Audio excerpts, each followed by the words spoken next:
Hello everybody.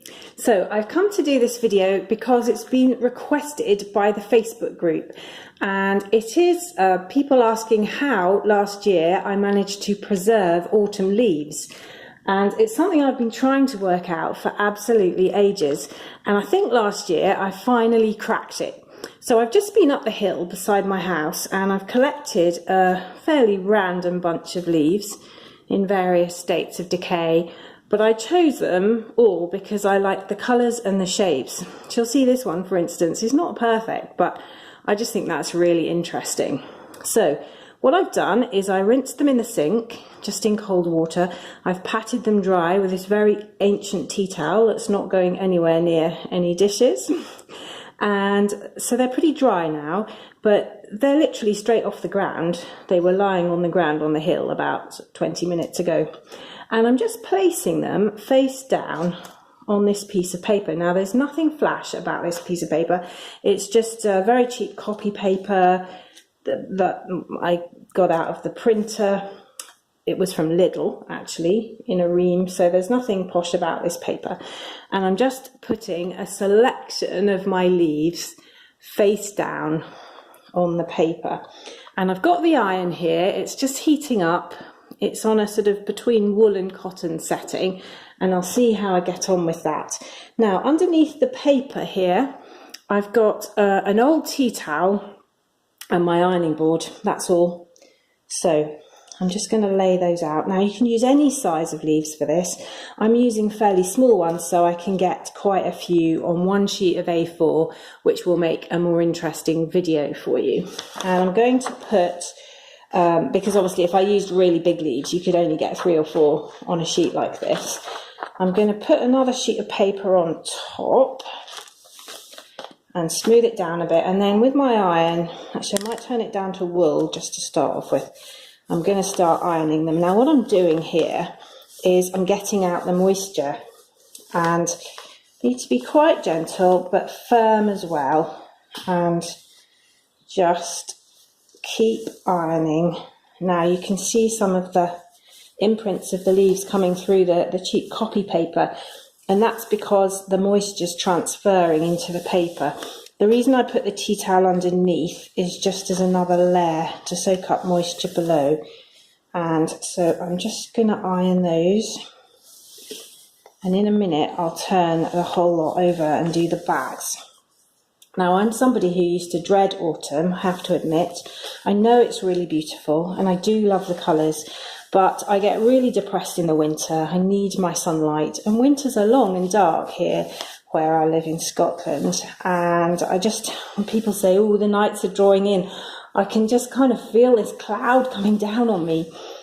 So I decided a couple of years ago to start the Daily October Challenge, and to do some journaling about autumn, using autumn colours every day for the month of October, and to kind of embrace that and almost to celebrate rather than dread. Yep, that's looking good. You can see some of the remaining mud that I didn't manage to wash off is coming on the paper. So I'm going to just turn the whole lot over. Just check if they've slipped a bit, so I don't really want the leaves overlapping. There we go, and carry on with the ironing. And at this point, I think because that paper's obviously picked up quite a lot of moisture, I don't know if you can see the imprints of the leaves there, I'm just going to whack a fresh bit of paper on. These papers are quite textured now because they've taken on the indentation of the leaves, and they're really fun to paint on after you've finished and just tear up and use in mixed media projects. So I decided I was really going to kind of embrace the autumn colours in my journaling. And I love autumn leaves, and I live next to a wood, and for years I've been trying to find a way of actually preserving leaves. It's kind of preserving the moment and the joy of the autumn, and putting it in my journal as something to really celebrate. So as well as acknowledging that I do find the winters hard, to kind of say, well, bring it on, because there's something lovely about being all cosy by the fire and seeing the leaves blowing around outside. So I've tried with lots of different techniques for preserving leaves, and this is the one that has really worked. So I did it for the first time last year, And in a minute, I'm going to show you the results of that, because a year on, they're still pretty impressive. So in terms of the preservation, this seems to really work. And I like my journals to last, because at some point I may look back over them all, who knows. Anyway, I'm just getting a bit more moisture out of these. And as I said, I know it's working because I can feel the paper just falling into the leaf pattern, which means the moisture's coming into the paper and allowing it to mould to the shape of the leaf. And the great thing about this is it doesn't stick to the paper, everything's nice and dry to start with, and then we're just getting the final natural juices out of the leaves. Now, I do really recommend that when you collect your leaves, you get them from the ground, don't pick them off the trees, partly for the sake of the trees themselves, because they'll drop the leaves when they're ready, but actually it works much better if the leaves have been on the ground, had a wee chance to dry out a bit. So, let's have a little feel. So it's a good sign that the leaves are sticking a bit, because that, as I say, means the paper's really moulded around them, which probably means there's been some sort of liquid transfer going on. Yeah, those are feeling really good. Now, you'll see I've got all sorts of different types of leaf here. I'm going to turn the iron off at this point. All sorts of different types of leaf, and I chose them to get a good colour range. So you've got the browny, pinky around the edge there, and these pinky ones, you've got a bit of green, a bit of yellow, a bit of orange, and a bit of brown. You can do as many as you like using this method. And you'll see that one's curling a bit, which possibly means it's not entirely dry. So I'm just going to go back over.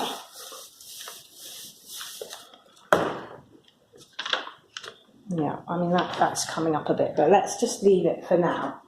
Right, now this is the magic ingredient. While they're cooling down, it's Mod Podge. And this is a jar of the satin. You can also get gloss. So this one's kind of orange, the satin's sort of orange. I don't know if you can see that. The gloss is more orangey pinky. And you can get this in any craft shop in the UK. You can get it in Hobbycraft, in the Range, in art and craft shops all over the country. So it's quite readily available. And last year when I did it, I used the satin. This year I'm going to try with the gloss and just see what difference it makes. And in a minute I'll show you the others and we can compare. So Mod Podge is really the secret ingredient. Everything else you need you've probably got lying around at home already, i.e. an iron and an ironing board. So what I'm going to do is I'm going to paint, oops, now you'll see these leaves, they're very brittle at the minute, and that's bits broken off. But I'll still use that because it's beautiful, and autumn leaves do break off like that. So I'm starting to paint it on, and I'm doing it with a big wide brush, and I'm doing it quite thick for the sake of the video. So I only have to give it one coat. You might want to go back and give it two. You don't really need to. Now that is, lots of little bubbles are forming there. That doesn't matter. They may or may not pop, but it all adds to the interest. So just painting over, using the stems a bit like a handle. A bit much on that one. Because of the iron involved, although this is a lovely activity to do with children, do be really cautious, because obviously, you know, you've got the iron. I know that some of my friends are planning to try and do this with kids, and that's great, but just beware. Mod Podge is not really the most child-friendly thing. I've tried this with PVA, it just doesn't work as well. The PVA pulls off, and you know, I really like the Mod Podge because it is a sophisticated sort of artist type sealer, and it just does seem to do the job beautifully. But just be a little bit wary. I don't think it would go down well if you swallowed it. So this is, as I say, this is not really designed for children to do, but I can quite see why you'd want to do it with kids. Maybe you might want to prepare the leaves for them and then let them play with the leaves and stick them and so forth. So these leaves are really delicate and crispy and dry, and the Mod Podge will help to preserve them and give them a little bit more elasticity. So they'll be, once the Mod Podge is on, they're still fragile, but they're less likely to break than beforehand. So you can see just painting these very roughly and just making sure there's a vaguely even spread of the sealer on the leaf. Right, that's going on nicely. This is drying quite fast because the leaves are still warm. So that's good. I think I put far too much on that one to dry quickly. Right, great. So I would stick that brush in a sink fairly soon before it dries and put the lid back on. Now, while those are just drying a little bit more, I want to show you the ones I did last year. So I guess really this is my moment to say, here's some I did earlier. So this was a good example of where it didn't go so well. I don't know how well you can see that, but I did all these leaves exactly a year ago. That's kept its colour beautifully, but what I did was, I was actually on holiday up at Nethy Bridge, and I'd Mod Podged them all and then realised that I had to go home. So I put them all in the leaves of a magazine. They weren't completely dry, and some of this has just pulled away from the surface of the leaf. So it's got a sort of a kind of white bit there where the sealer's pulled away. And one of the brilliant things about this sealer is where it sticks to the leaf properly, it really creates this lovely waxy finish. It's almost like a real leaf. Now, see how brittle the others were? That's actually not nearly so brittle. It's really bendy and behaving beautifully. Right, I've just ripped it, but you can see there, it's still got lots of bend in it. Now with these, I also, once the one side was dry, I painted them on the other side. So obviously this one I did the back first, and then I turned it over, did this, and the top hadn't dried properly when I left to go back home, and consequently it peeled away when I pulled the paper off it that it was between. But these are just perfect. That's a lovely beech leaf, and you can see the kind of coppery and greeny in that. I love this one. Beautifully elastic. You can glue that in a journal. It's a really nice scale for a journal page, and it's not going to struggle. I'll put these down on the white. You might be able to see them better. Now, your leaves don't have to be perfect. This came off a tree with black spot, and I really like the effect of that. Look at that. There's something really beautiful about that, and the way the Mod Podge is holding together the kind of leaf where it's cracked. I hope you can see that okay, because it's really stunning. So I've got a whole selection here. These are a year old now, and look at the way the colours just stayed with them. They're pretty much perfect. In some ways they look better than they did before we put the sealer on. So that's another beech leaf. I mean, look at that, it's just gorgeous. Really lovely. So these guys are still drying, they're not dry yet. It's going to take them a while to dry. It's really important to leave the Mod Podge until it's completely non-tacky to the touch before you start moving around with them. Now, this is a really important thing. I was pretty liberal with the Mod Podge here, and the leaves have stuck a little bit to the paper. So before you actually walk away and leave them to do their final drying, just release them a bit. And it may be that you lose some of the leaf in the process. There's a wee bit broken off that little red one there. But, you know, it's kind of the nature of the animal, and actually, if you want perfect ones and you do loads, then some of them will be perfect. But I'm just loosening these. Oh, that one's going to stick a bit. But that doesn't matter, that edge looks fine to my eye.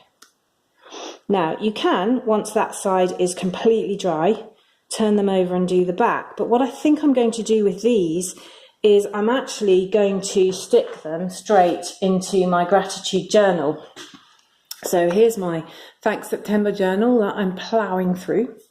And I've missed a few days, not going to lie, as my teenage daughters would say, but I am going to apply some of these leaves straight onto the page here and see how this turns out. So back to the Mod Podge, and because this is a sealer and a glue, I'm just going to paint some on the page, and then I'm going to put a wee collage of leaves over the top So that one, let's pop that one there and make a little sort of spray of the different colours, I think. I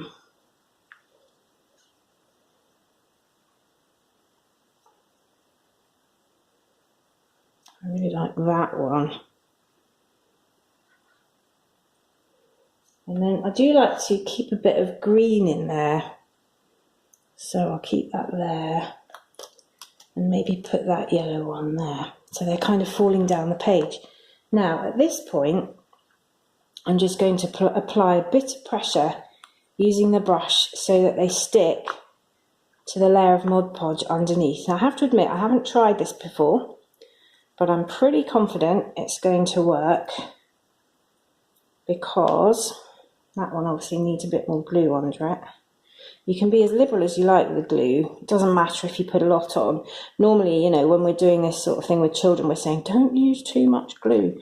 But actually in this instance, it's fine. Now I'm going to press down a bit with my finger on that one just to help it stick. And these are not probably, because they're living things, they're not going to stick perfectly. That one's got a really good adhesion. Can you see? They're not going to stick perfectly, particularly these very waxy beech leaves, but they won't come off the page. And if once they're dry, you want to go along and just nudge a bit more glue under the edges, you can. I'm going to add a bit more to these. It seems to be the waxy ones that don't stick so well. There we go. That's going to stick really nicely now. So what will happen is this will dry and the surfaces of the leaves will look like that with that kind of glossy tint. They may look even more glossy than this actually, because that's a satin, whereas I'm using gloss here. Yeah, that one's not sticking very well. I'm going to leave that one, and when it's dry, I'm going to go underneath and put some more, and then I can press on the top because it will be dry on the top side. But for now, I'm pretty pleased with the way that's starting to stick. Now, when they're all dry, I can look at my composition and say, oh, actually, I'd like another leaf, maybe there, and add one on top by putting some glue on the back and pressing it down. But you can see how that's coming along. I will post a picture on Facebook of my finished page when I've done it. But I hope for now that's helpful. If you want to try this and share your photographs, I'd love to see how you get on. So do come and join the Facebook group. I'll put the link below. And come and post how you're finding this. Come and post what you think about autumn and how you're journaling it. I'm going to put a few links below. I'm going to put a link to a blog post that I'm going to do on the autumn daily that I'm planning to do this October, if anyone wants to join me, and the kit that I'm going to put together for autumn journaling, which you don't need. If you'd like it, you can get one, but you can go get your own leaves. They're all over the place. The kit's just going to have some autumn themed stationery in to combine with this kind of thing. But, you know, as I say, you don't need anything to do this. You can just use what you've got lying around. So I hope this was fun. If you liked it, please give it a thumbs up and please subscribe to my channel. And I'll see you next time. Thank you very much for watching. Bye.